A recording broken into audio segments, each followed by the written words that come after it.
Sorry. और तो हमें मांगनी चाहिए था सब्जी। आपने हमें पहचान लिया और हम आपको समझ ही नहीं पाए। कितना परेशान हुए आप हमारी वजह से। हम इस बात का तो अंदाजा भी नहीं लगा सकते कि हमारी याद में कितना तड़पे होंगे आप। हमारे साथ ऐसा क्यों हुआ राधिका? क्यों भोलेनाथ ने हमारी ऐसी परीक्षा ली? इतने सालों तक एक दूसरे से दूर रखा हमें क्यों? रफीम जी, कभी कभी नियति के आगे ना स्वयं भगवान भी मजबूर हो जाते हैं। वरना शिव जी कभी अपनी सती से अलग नहीं होते। शिव जी और पार्वती माता का मिलन तो पूरे ब्रह्मांड के लिए यादगार पल था। एक होने के बाद वो लोग कभी अलग नहीं हुए। हम भी कभी अलग नहीं होंगे राधिका, हमेशा एक साथ रहेंगे।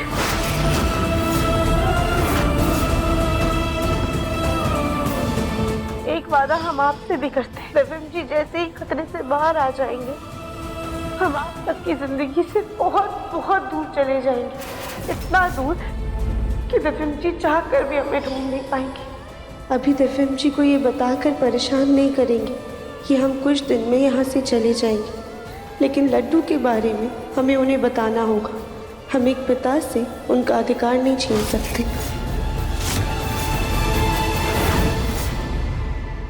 क्या हुआ राधिका? क्या सोच रही हो? कहाँ खो गई?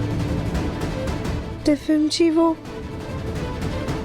हमें आपको कुछ बताना है। बताओ। रफीम जी वो पापा पापा पापा, आपको पता है मैंने आपको कितना मिस किया। बेटा, पापा ने भी आपको बहुत मिस किया, इसीलिए तो वो जल्दी एकदम अपने बेटे के पास आ गए।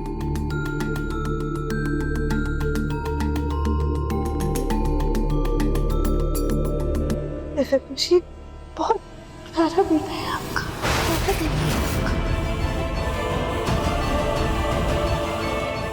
मुझे अपने और रागिनी के रिश्ते की सच्चाई राधिका को बतानी होगी, लेकिन सोनू के सामने कुछ नहीं कहूंगा।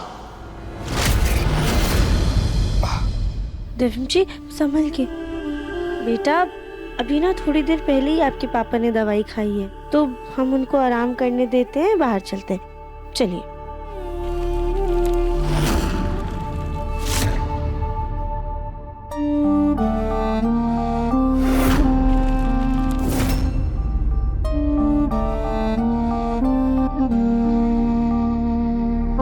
आराम कीजिए। मैंने आपकी फोटो घर में देखी है। आप कौन हो? हम, आप इतना समझ लीजिए कि हम आपकी पापा की नर्स हैं। चलिए।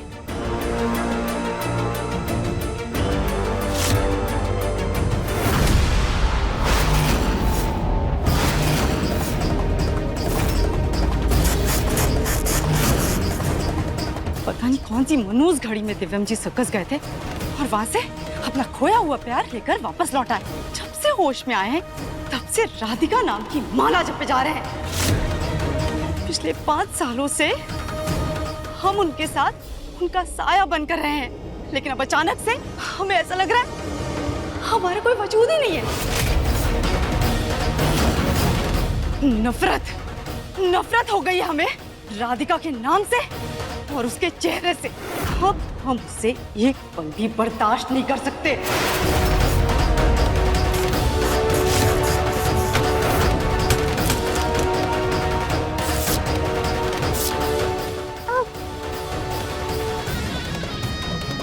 नहीं, हम मम्मी जी की तरह मुंह में दही जमाकर इंतजार नहीं कर सकते। हमें ही कुछ करना पड़ेगा।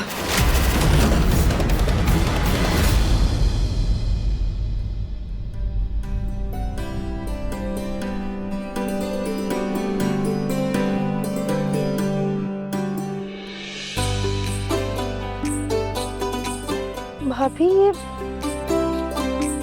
ये गौरी है? हाँ देवरानी जी। गौरी बेटा, इनसे मिलो, ये आपकी छोटी मम्मी है।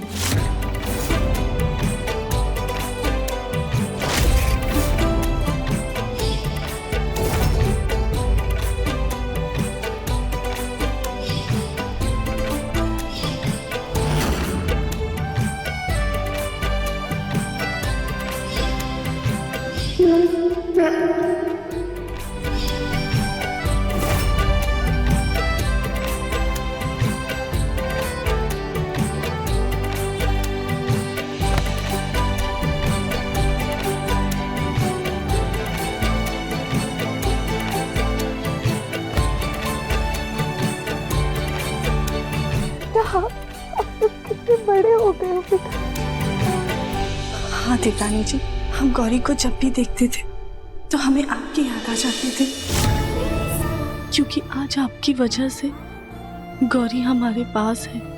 नहीं भाभी, ये सब तो भोलेनाथ की कृपा से हुआ है। हम तो बस एक जरिया थे। अब ये बताइए कि घर में सब कैसा चल रहा है? आप कैसी हैं? हम बिल्कुल अच्छे हैं। अब आप आ गई हैं ना, हम और अच्छे हो जाएंगे। बच्चे लोग, आप लोग ना बगीचे में जाकर खेलो, जाओ। देवरानी जी, आपसे एक बात पूछे, आप बुरा तो नहीं मानेंगी ना? भाभी, आज तक आपकी किसी बात का बुरा माना है हमने? पूछिए। इतने सालों में इतना कुछ बदल गया है। देवर जी भी अपनी जिंदगी में आगे बढ़ गए हैं, तो क्या आप भी चाची सास जी की तरह अपनी सौतन के साथ रहेंगी? अपनी सौतन के साथ रहेंगी? अपनी सौतन के साथ।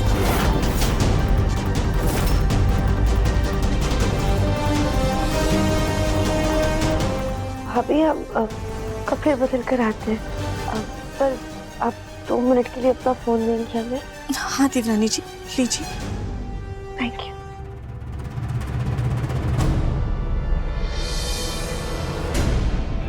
जो प्यार, जो परिवार हमारी लड्डू को मिलना चाहिए था, अब उसमें किसी और का हक है।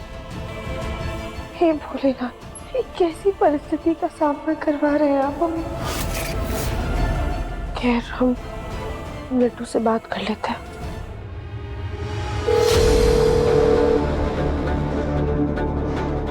पहले भी जब हमने हॉस्पिटल से फोन किया था, तब भी माँ जी ने फोन नहीं उठाया था। अब भी कोई जवाब नहीं दे रहा है। लगता है माँ जी हमसे बहुत ज्यादा नाराज है। भी काम करते हैं, कपड़े बदल के जल्दी से घर होके आते हैं।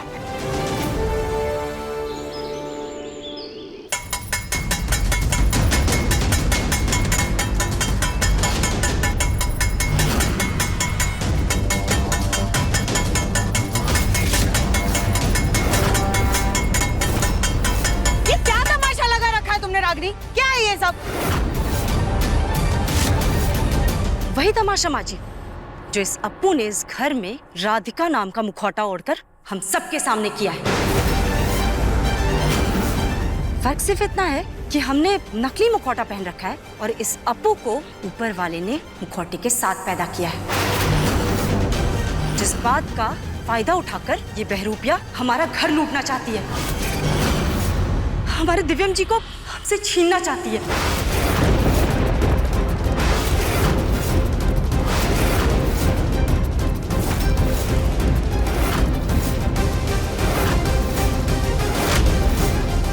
देखिए मन अति सुंदर के लेटेस्ट एपिसोड्स अभी सब्सक्राइब करें दंगल प्ले ऐप। अपने पसंदीदा शो के फुल एपिसोड देखने के लिए अभी डाउनलोड करें दंगल प्ले ऐप।